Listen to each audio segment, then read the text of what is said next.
Welcome to the Underground, the Steel City Underground, the black and gold standard for Pittsburgh Steelers coverage. Now, here's your host, Joe Kuzma.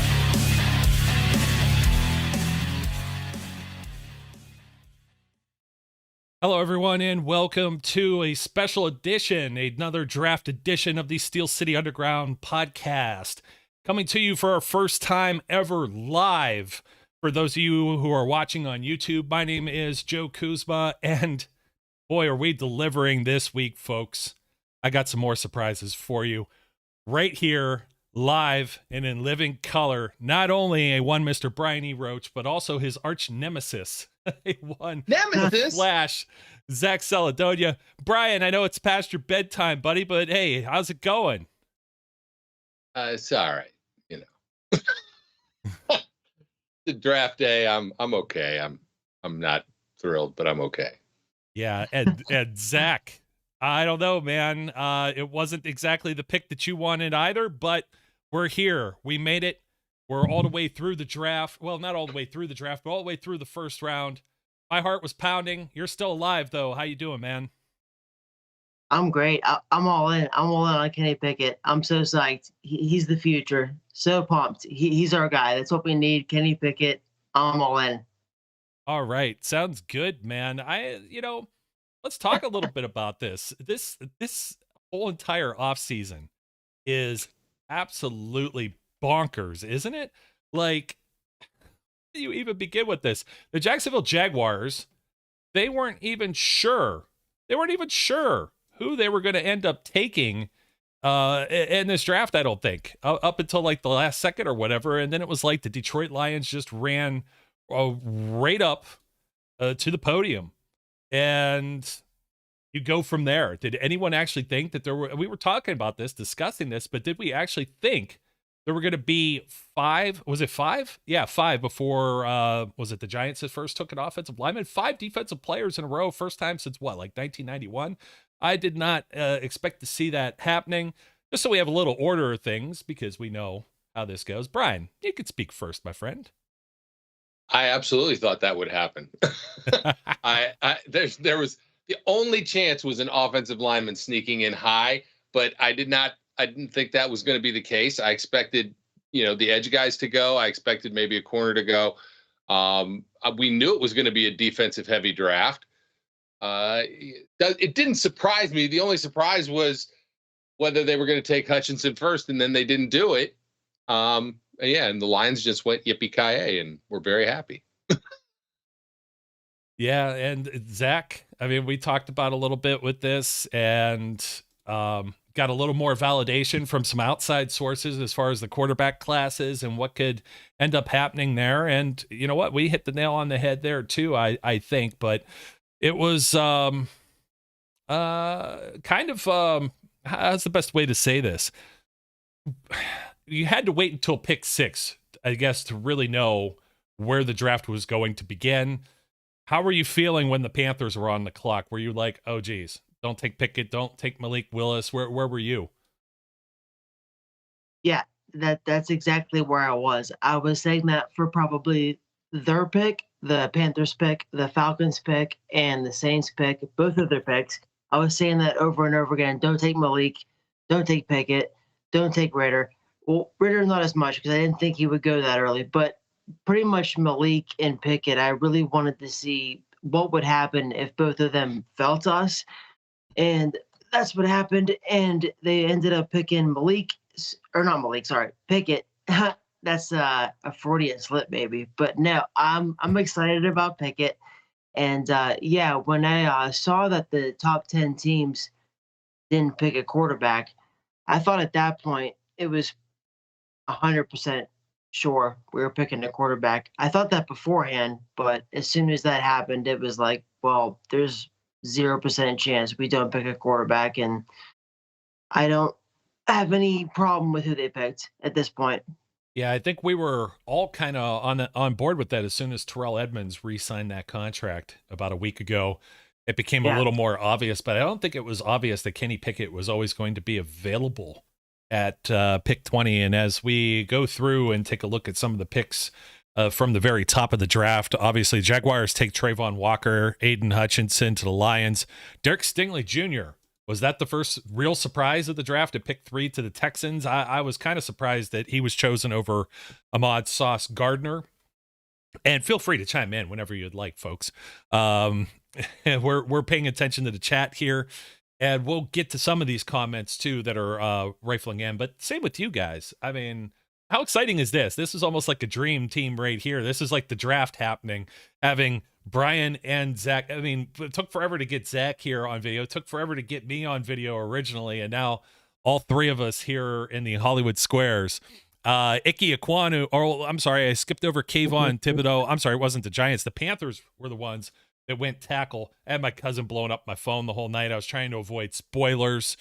And Ike Ekwonu goes to the Panthers. I said they could go tackle. Then the Giants went with Evan Neal from Alabama. The Falcons, you had to get past the Falcons as well. Drake London, wide receiver. Don't know who's going to throw him the ball, but that's aside from the point. They needed some talent. Charles Cross goes into the top 10 to the Seattle Seahawks. And then Brian, one of the Buckeyes, Garrett Wilson. In fact, a trifecta of wide receivers go off the board here. The Jets take Garrett Wilson. The Saints move up. And then I know, like, everybody's their butthole starts to clench kind of like this, right? And you're like, oh, geez, the Saints. It was like when we were running these mock drafts, what teams were always in the way, and it was always like the Saints almost the entire time, unless it was something crazy like the Lions taking a quarterback with the second pick overall. But anyways, Garrett Wilson, Chris Olave, Jameson Williams over to the Lions, who trade in, and then the Eagles are trading, and we like this one because they went and took Jordan Davis, not necessarily because they took him off the board. It was so the Baltimore Ravens didn't get to do Ravens things. Yep. Yeah, and you know what, Brian? Ravens still got to do Ravens things, didn't they? Yeah, they did. They didn't get Jordan Davis, but they got the whatever his name is. I can't remember. Kyle Hamilton. Kyle Hamilton from Notre Dame.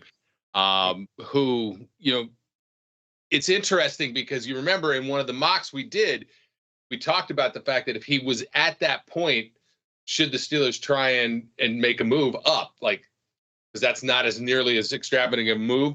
But they weren't moving. I mean, as that draft started to play out, and we saw it the other day when we were doing these mocks, all the quarterbacks were just there. Nobody was grabbing them. Only on a rare occasion, somebody would grab one in the top 10 in those mocks that we ran. You just knew where it was going. Yeah, Zach, I think we were talking about that too. You were like, we were talking about the typical Ravens type of moves, and they actually got two of them here in the draft. First with Kyle Hamilton, and then Tyler Linderbaum a little bit later on, as they traded away Hollywood Brown and another draft pick in order to jump back into the first round. What a steal, man. What a steal that was. Arizona got fleeced. I think so as well. Yeah, Baltimore's like a really well-run franchise, and they make a lot of smart moves. I hate them so much because they're so much like us, but I hate them so much. And I just, when I saw them make the trade for Hollywood Brown, it's funny because I never felt like that pick was going to work out really that much with the way their offenses ran, and to see them trade him away, it's funny. But at the same time, it's like, well, damn, they were smart enough to trade him away.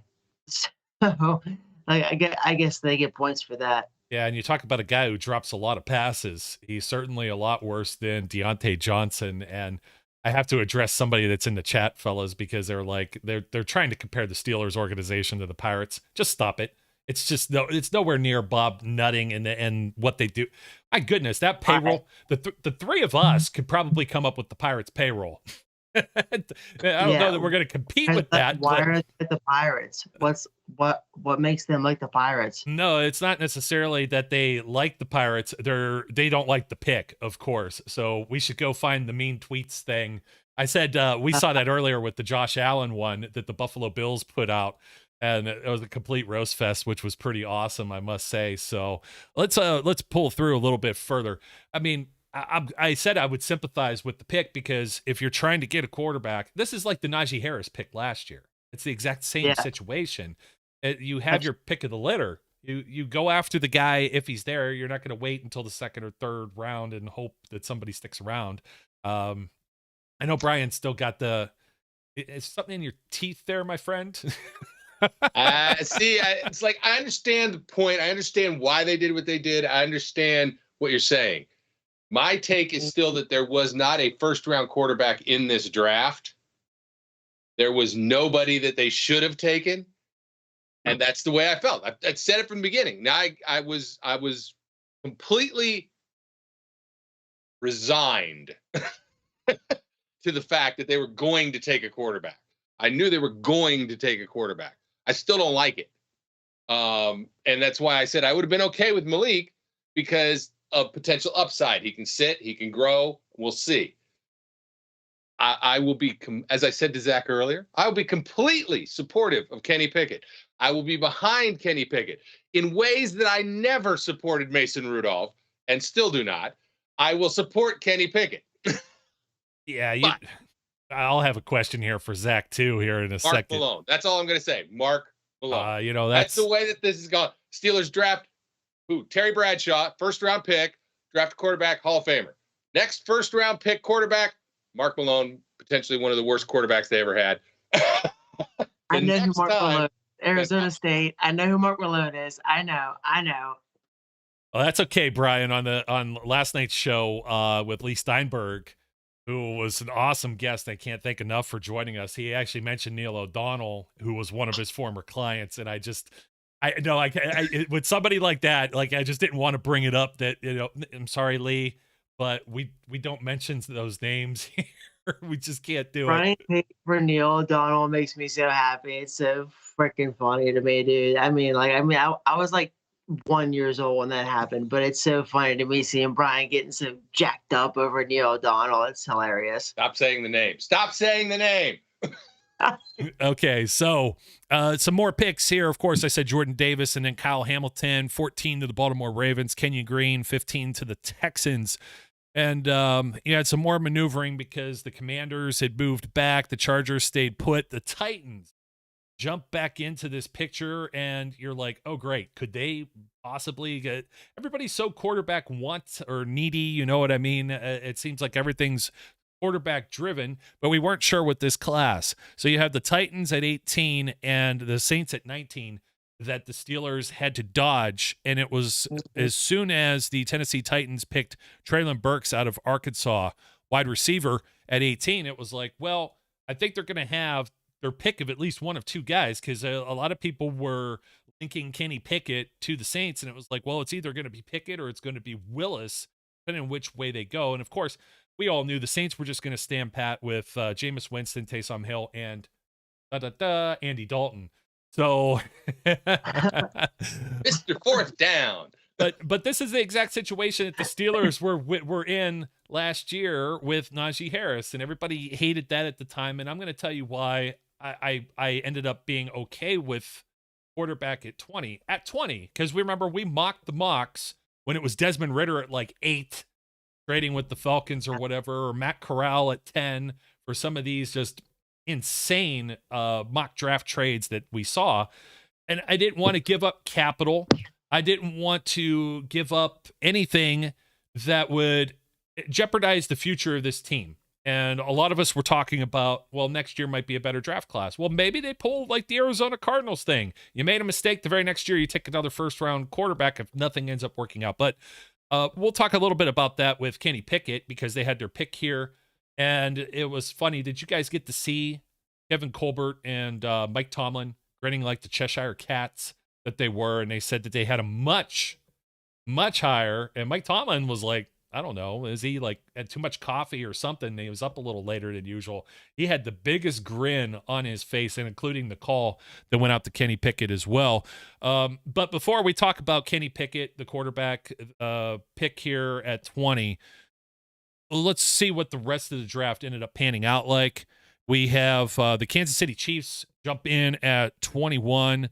We still had there's so many maneuvers. Like there's very few teams that actually just stayed put with their original picks throughout this draft. It's kind of crazy to look at. It's like, well, pick 16 with the Commanders was from Indianapolis via Philadelphia via New Orleans, which is kind of crazy. So anyways, Trent McDuffie, corner from Washington. Quay Walker goes to the Green Bay Packers. Khair Elam goes to the Buffalo Bills at 23. Dallas Cowboys take Tyler Smith, tackle from Tulsa. And then the one that we didn't like was Tyler Linderbaum to the Ravens, which I could stomach a little bit more than if he would have made it down to 31 to the Bengals, perhaps. But, Zach, you hit that pick with the Bengals. You hit the nail right on the head, buddy. They end up going with the safety anyways, and one of the two that we liked did not make it out of round one. We always knew Kyle Hamilton was probably going to be there. So, anyways, let's see. Tyler Linderbaum, Jermaine Johnson. Talk about the Jets. What a crazy draft it was for them as well. They end up hitting on Ahmad Sauce Gardner, Garrett Wilson, and Jermaine Johnson at 26 as they jump back into the first round. The Jaguars do the same for Devin Lloyd, linebacker from Utah. And then, Brian, your guy, Devontae Wyatt, goes to the Green Bay Packers at 28. Cole Strange as the Patriots slide back to take a guard from Chattanooga. Can I just talk about that one for a second? Yeah, sure. What is the deal with the New England Patriots and first-round picks and just losing their damn mind? This guy from Tennessee, Chattanooga, they moved to get him. Well, they moved back. Well, yeah, but still, in the first round, probably a guy they could have gotten any time tomorrow, and they're like, well, we're going to take him first round. Because what Bill Belichick's just like, first-round pick isn't worth anything anyway. Normally, I just trade them away. I may as well just get rid of it. Nobody wants to move back again, so I'll waste it on a guy I could get tomorrow. He thought it was Stephen Strange, not Cole Strange. He got confused. He's been watching the preview for, the Multiverse of Madness. That's what it is.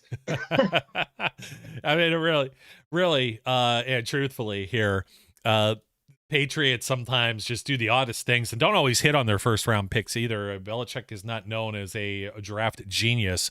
So let me see. Where was I at? George Karlaftis from Purdue, defensive end to the Chiefs. Daxton Hill to the Bengals. That was one of the guys we really liked, Zach. And I don't call you Zachadonia like Brian does, but it's starting to get in my head.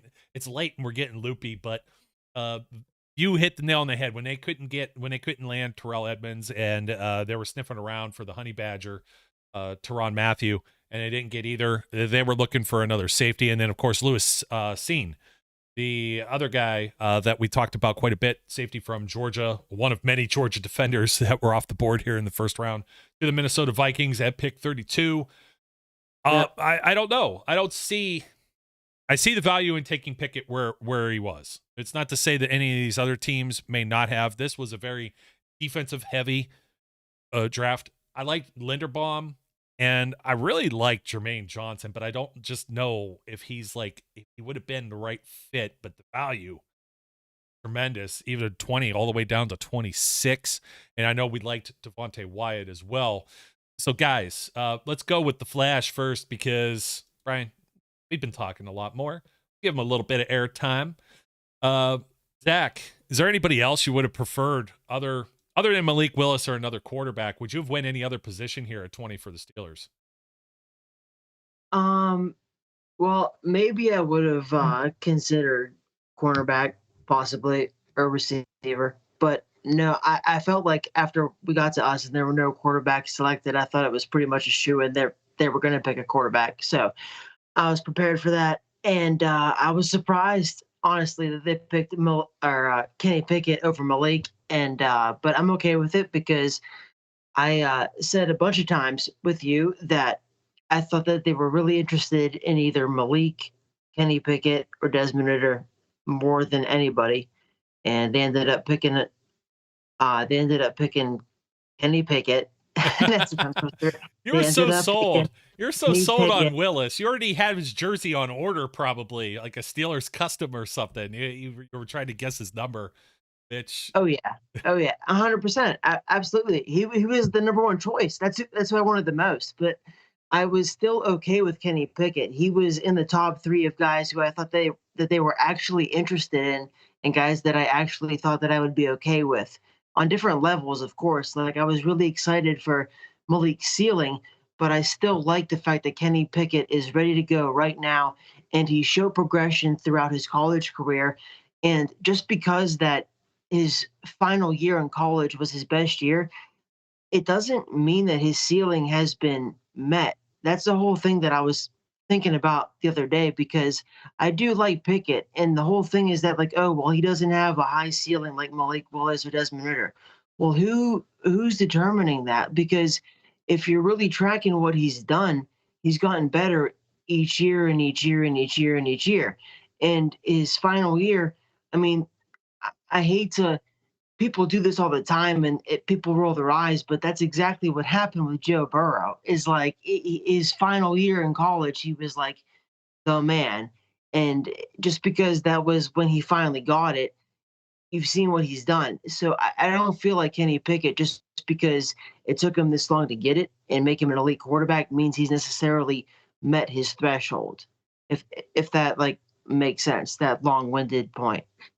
No, it makes sense. It's not going to make sense to Brian, because I'm going to ask Brian the same question. Brian, would you have gone a He's different? got tiny hands, dude. I mean, he played at Heinz Field, which is here already. That's the same field the Steelers play at. It did not increase his hand size, but it take tiny hands out of the equation. Okay. Okay. I could have I would have taken Devontae Wyatt. I would have taken Linderbaum. I would have taken. Even with the issues with Wyatt's like uncertainty. I know. I still would have taken it. Okay. I would have taken potentially Elam, the cornerback, instead of Pickett. There are numerous people I could have taken instead of Kenny Pickett. Now, let me just say this. Of the quarterbacks in this draft, I will completely and wholeheartedly agree that Kenny Pickett is probably the most pro-ready and is probably the highest quality with accuracy and consistency and the most ready to go now. My point from the beginning has been this. This is not a quarterback class I am inspired by. So I would have gone any direction other than this. I guarantee you one of those three guys at this point would have been there in the second round if they really wanted to do it. I just wouldn't have. But all that being said, I will support Kenny Pickett wholeheartedly. I'm just upset that you said you would support him more than Mason Rudolph. He's still the guy. I had no support for Mason Rudolph. I said Mason Rudolph was a backup, and that was all he was ever going to be.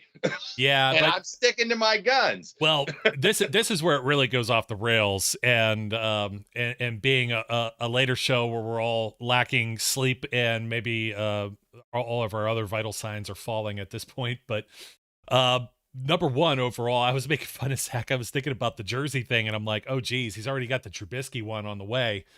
And it's like, I'm thinking about what's in my closet, and I'm like, I got a Rudolph one hanging up in there, and I'm gonna have to buy like 2 more quarterback jerseys. I didn't even get to wear the Duck Hodges one, for God's sake. So I mean, it's collecting mothballs. I was gonna get maybe a Harvin III nameplate for the back.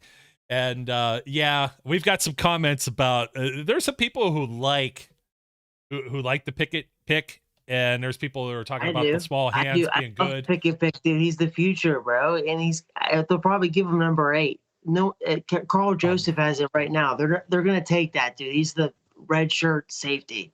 He's a practice squad safety. He's not starting. So should have never given that away. Anyways, give us number 8. That was the Tommy gun number. But Brian's going to sit here. I know he's not liking it because people are like, shut up about the small hands, but other people are bringing up the fumbles, any kind of fumble problems, and you got the Duke that you got to put in your hands. Yeah. Look, I make a deal about the small hands because it's mostly sarcasm. Like, look, it's mostly this. Okay. The small hands thing is mostly sarcasm, but yes, there is some concern when you're holding a bigger ball and you've got guys swatting at it.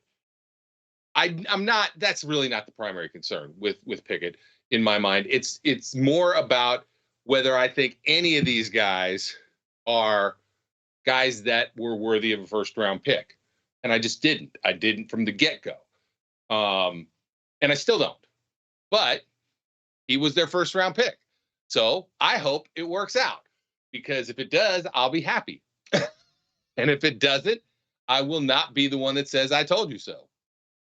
No, that's more than fair. And this is where I was sitting with this. And I'm thinking to myself, what I finally settled on was a lot of people said, well, next year's class, but the Steelers have a good defense. And, Mike Tomlin doesn't have losing seasons. And what if they make the playoffs again? Would they they won't be in a position to draft a quarterback? Maybe we saw 5 of them go in the top 15 last year. And then we've seen all kind of crazy trades where people jump ahead. So I said, if they have their pick of the litter here and they get like the top 1 or 2 guys, whatever they have on their board, I'm okay with doing it because the draft came to them. They didn't have to go and get it. And I don't feel a lot of people were like, well, I've seen comments liking this to Jarvis Jones. And it's like, this is going to be the worst first round pick since Jarvis Jones. And I'm like, yikes, that's kind of bad. I mean, even if the quarterback completely bombs out, this is what all of these teams go to do. And the Steelers didn't have to do anything extra out of the way, out of the ordinary. And there isn't a whole lot left right here on the board. You could say all you want. Maybe a guy is there at 52. Maybe they're not. I mean, I don't know. If you let the draft just kind of come to you, we'll end up seeing it. Pickett ends up being the only guy going in the first round. Let me make this point as well. Every year we say the same thing. People overpay and they overdraft quarterbacks, right? There's a reason nobody overdrafted a damn quarterback this year. Okay? That like you can't have it always. Oh, it's just, this year they didn't do it. They always do. If the value they think is there. Doesn't mean they're right, Ryan.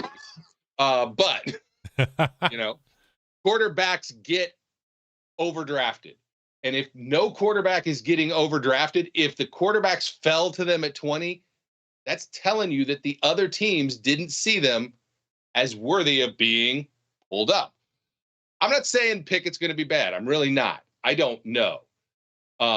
It's just I would not have taken the chance. I think there were people that could have been building blocks for the defense to continue to keep it elite. I get your point, Joe, that they probably were going to be, if the defense is solid enough, maybe they're an 8-8, 9-8 team. Maybe they snake into the playoffs and they're somewhere in the middle again, and they're not getting C.J. Stroud or somebody else that comes out next year.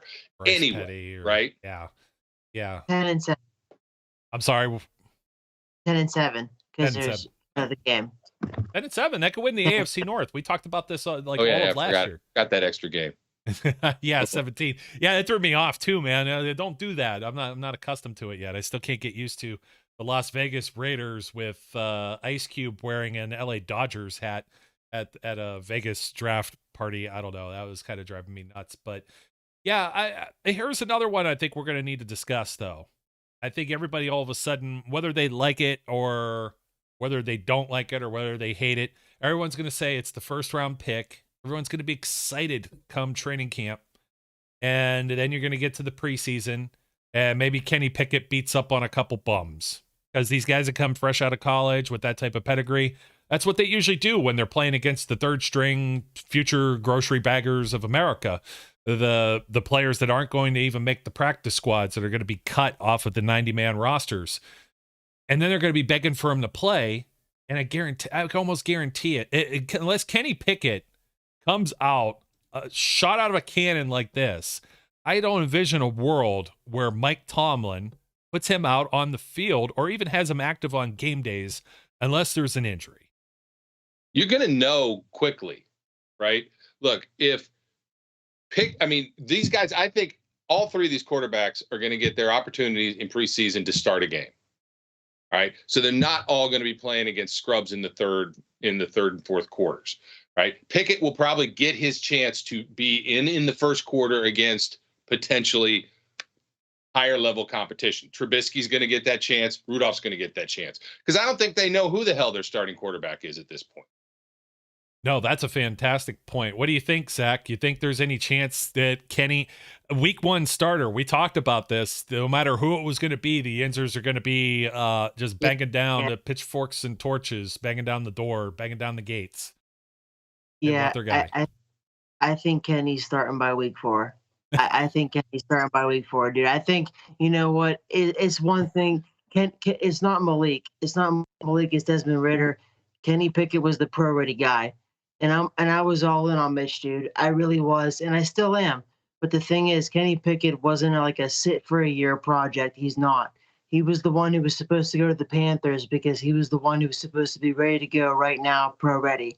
I think, sorry, I'm honestly being like, I'm trying to cap my own expectations and my own like excitement and say, I was going to say he's going to start week 1, but I was trying to give you guys a little bit of an airbag with this blow right here, because I really think I think Kenny's going to be started by week 4, minimum, honestly, because he's pro ready. That's the thing. And I like Mitch, but Kenny wasn't drafted. He's the first quarterback taken in the whole draft, dude. And he's our first round pick. I really don't think if it was Malik, absolutely, he'll sit all year. Desmond Ridder, possibly all year, maybe half the year.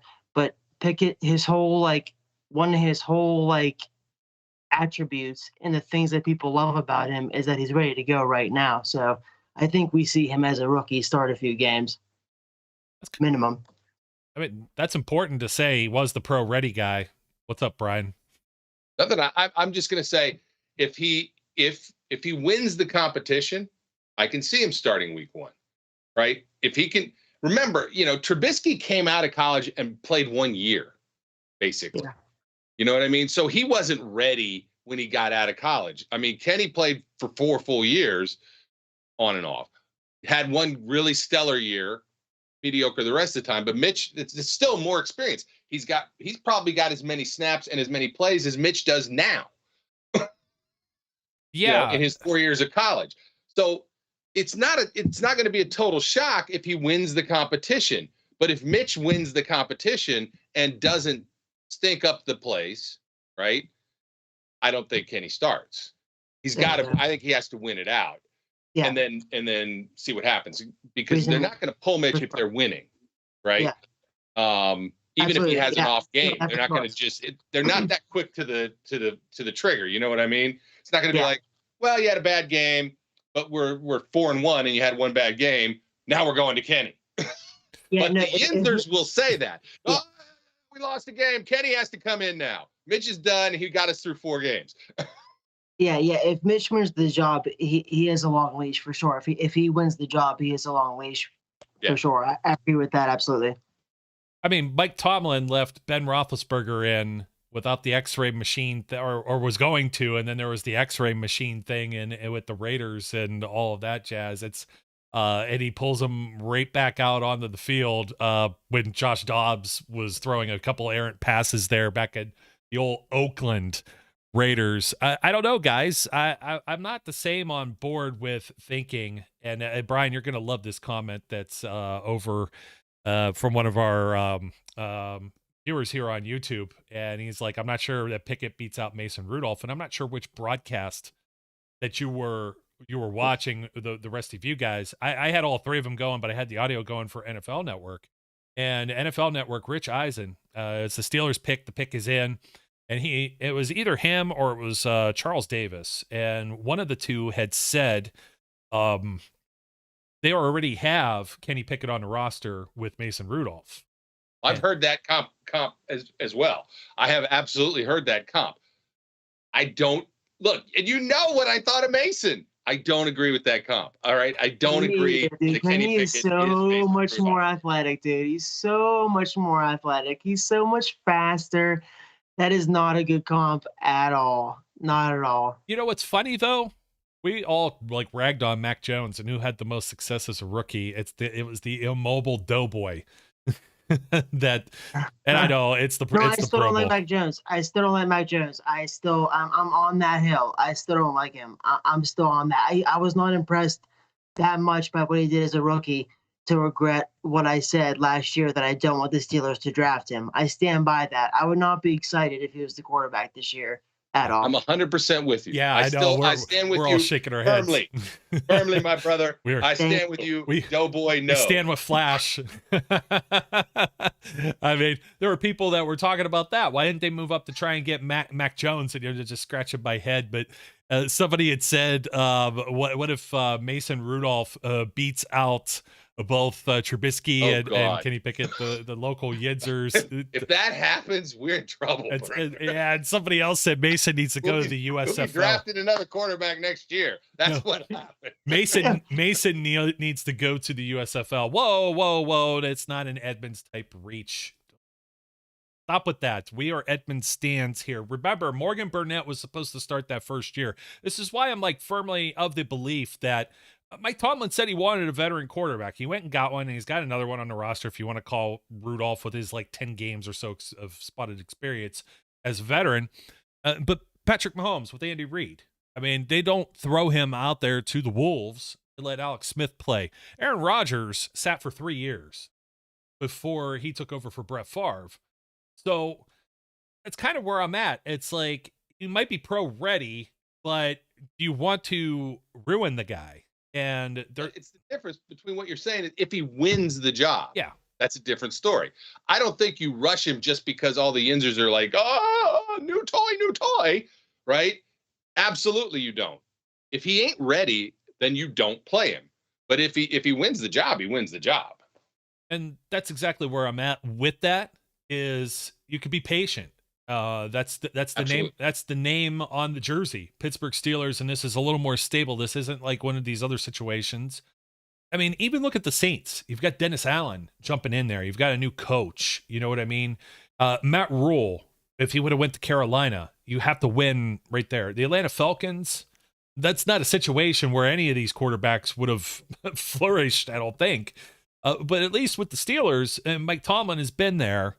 And I get sick of seeing that too. Let's really see what Mike Tomlin's going to do now that he doesn't have Ben Roethlisberger. Yes, true and false. He didn't have Ben Roethlisberger a whole lot of other times either. Do you remember Dennis Dixon and Charlie Batch and Michael Vick and Byron Leftwich and Landry Jones and even Mason Rudolph and the Duck?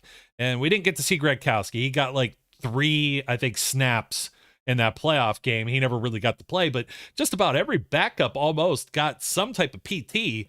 But with Ben Roethlisberger, and they were at least keeping the ship afloat because Mike Tomlin I think he still does a heck of a coaching job, given the pieces that are around them. And I think that's kind of where I'm at. And somebody said, "Oh, they're going to draft a quarterback because they will go to camp with 4 quarterbacks, and they will have 3 quarterbacks on the roster." And I'm like, how often does QB3 even get a helmet on game days? I mean, this might be a thing with the clipboard. I mean, that's why they signed Mason was still the insurance policy. And I don't think that their plans changed because of Dwayne Haskins either. There was some speculation with that. And they said, well, Dwayne Haskins, what happened there? That forced their hand. And I don't think that forces their hand at all. It just would have meant that somebody was getting cut out of the 4 names that we mentioned there. So I guess it'll be a wait and see. Kenny's going to get rookie camp.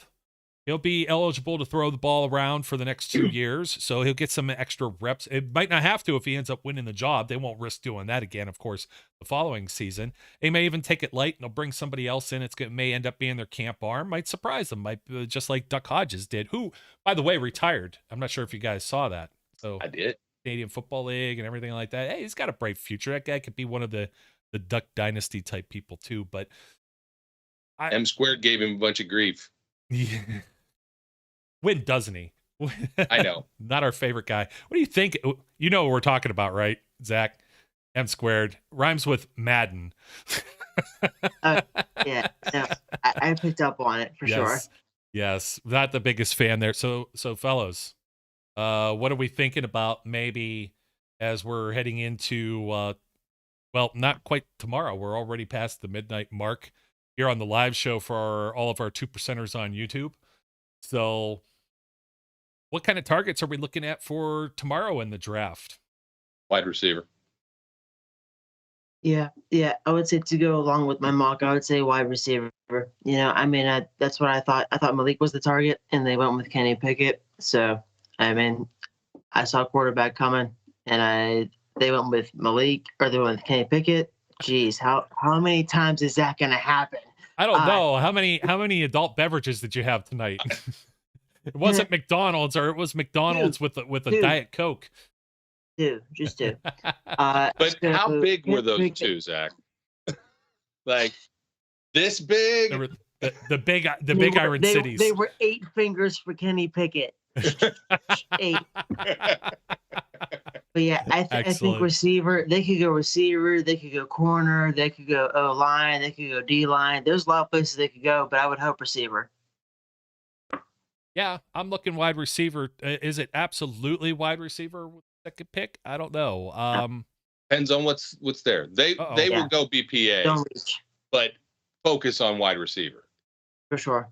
Sorry, I had some Roger Goodell booing that may have gotten picked up here in the background. It was coming into my headset. I was looking wrong with that. Well, you know, NFL.com's got to throw the video right in your face no matter what you do. But I was looking at a list of players that have not been drafted yet, and you've got Nakobe Dean, yet another defender out of Georgia, linebacker out of Georgia. Of course, Malik Willis. But what if the Steelers went 2 quarterbacks?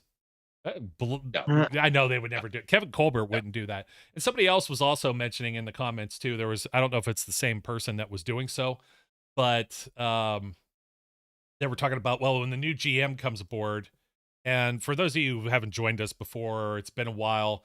I understand you don't necessarily pay attention to all of the offseason news, but we've mentioned many times when you don't have a dumpster fire franchise, your general manager schedule is from draft to draft. That's your calendar year, because they're going to start scouting right after this. They go through the whole college process. They don't have just like 2 months to prepare for the NFL draft. And usually when you do find a general manager and it's a new hire, it's somebody that was already doing this process with another franchise anyways. So they're not exactly missing in action here, but we're expecting an internal hire, and there's 2 candidates that are available, and Brandon Hunt's probably the favorite. So more than likely they're already in-house and they're on board with whatever is going on this weekend. So I'd be surprised otherwise.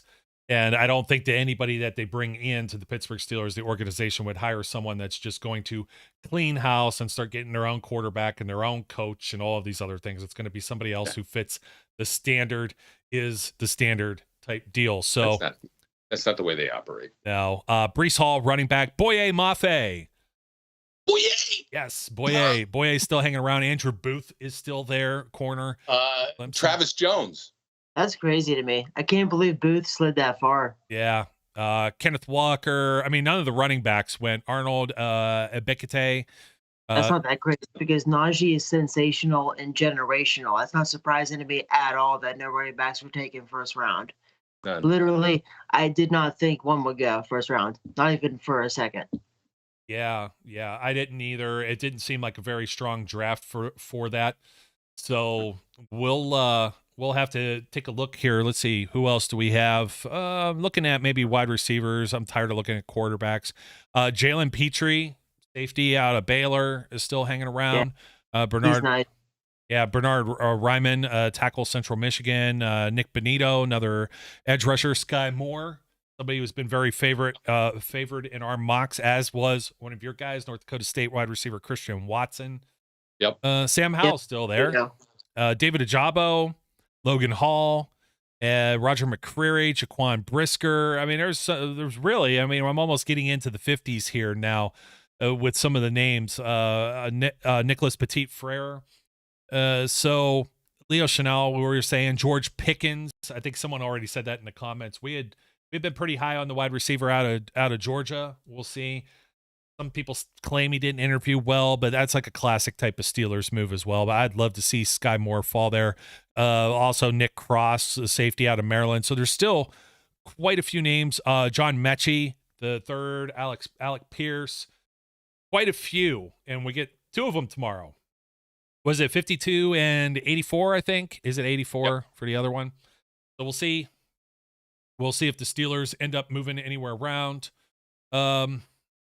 I know some people are making their comments on what the exact needs are. I think anybody who's added to this right now, if it's a wide receiver, they'll see some decent playing time.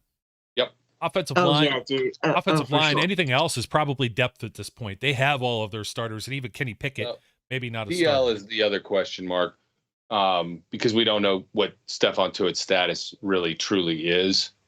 So yeah, and the press asked once again.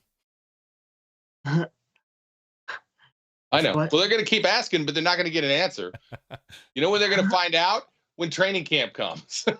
Yeah, well, that's not necessarily fair either because he was out there running around a little bit in shorts, but they never did truly get him on the field. So it was almost like the TJ Watt type deal where everybody was talking their smack and saying, well, Watt isn't there, blah, blah, blah, blah, blah, blah, blah, blah, blah, blah. But anyways, there's your guy right in front of Heinz Field, Brian.